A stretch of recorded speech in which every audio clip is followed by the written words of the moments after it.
10 প্রকারের নারীকে আল্লাহ তাআলা খুব ভালোবাসেন। 1 নম্বর, আল্লাহর নবী বিশ্বনবী সাল্লাল্লাহু আলাইহি ওয়াসাল্লাম বলেছেন, যে নারী তার সঙ্গে কেউ ভুল করেছে, ভুল করার পরে ভুলটা ধরা পড়েছে, প্রতিশোধ গ্রহণ করে নাই, আল্লাহর ওয়াস্তে তারা ক্ষমা করে দিয়েছে, আল্লাহ রাব্বুল আলামিন ওই নারীকে ভালোবাসেন। 2 নম্বর, ওই নারী যে নারী সাবেরা, ধৈর্যশীলা।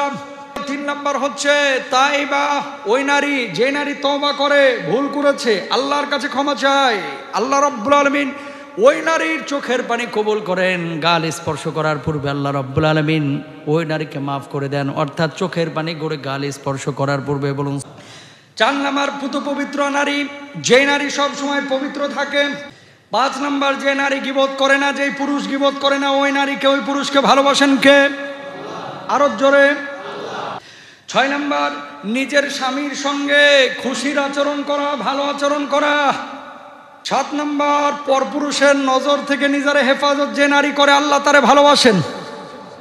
8 নম্বর, বাইরে সুগন্ধি ব্যবহার করে না যে নারীরা। 9 নম্বর, স্বামীর আনুগত্য যে নারী করে।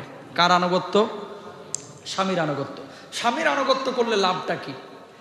বিশ্বনবী সাল্লাল্লাহু আলাইহি ওয়াসাল্লাম কি বলছেন খেয়াল করেন। আল্লাহর হাবিব সাল্লাল্লাহু আলাইহি ওয়াসাল্লাম বলছেন, কোন নারী যদি মারা যায় আর তার স্বামী যদি তার উপরে সন্তুষ্ট থাকে, তার স্বামী যদি তারে ভালো বলে, আল্লাহ রাব্বুল আলামিন তাকে ভালো বলেন আর ওই নারীর জন্য জান্নাতের ফয়সালা করে দেন। 10 নম্বর, পর্দানশীল নারী, তাদেরকে আল্লাহ তাআলা পছন্দ করেন। কাদেরকে? পর্দানশীল নারী, এদেরকে আল্লাহ তাআলা পছন্দ করেন। শুধু পছন্দ না প্রিয় ভাইরা আমার, এমন পছন্দ করেন এদের হাসর হবে খাদিজাতুল কুবরার সঙ্গে, এদের হাসর হবে বিবি আসিয়ার সঙ্গে। বলুন আল্লাহু আকবার।